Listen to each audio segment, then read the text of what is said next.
Des brochettes de souris, une friandise populaire vendue en bord de route au Malawi. Mais sur cet axe entre la capitale Lilongwe et Blantyre, les vendeurs sont plus nombreux qu'avant la pandémie. Pour cet agriculteur, c'est une question de survie.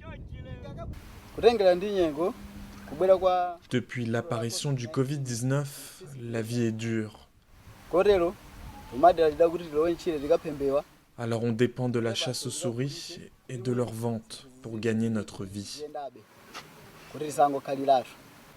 La chasse aux souris est habituellement une affaire d'enfants. Les terriers sont enfumés, les rongeurs attrapés, puis grillés, salés ou séchés. En plus d'être source de revenus, les souris apportent des protéines à la famille de Bernard.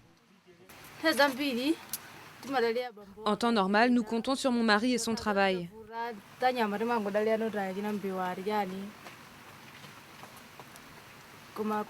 Mais quand les temps sont durs, on compte sur les souris parce qu'on n'a plus les moyens de se payer de la viande. Difficile d'estimer l'ampleur de la consommation de souris dans le pays, faute de données. Les autorités sanitaires ne s'inquiètent pas du phénomène et ne déconseillent pas de manger le rongeur.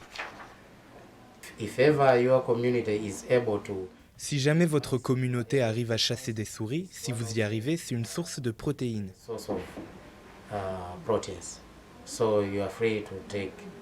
Donc vous êtes libre d'en manger autant que vous voulez, du moment que vous atteignez la quantité requise de protéines. Le Malawi compte un peu moins de 6000 cas confirmés de Covid-19, mais son économie souffre de la pandémie. Les souris devraient rester au menu encore un moment, dans un pays où plus de 50% de la population vivait déjà sous le seuil de pauvreté avant l'arrivée du virus.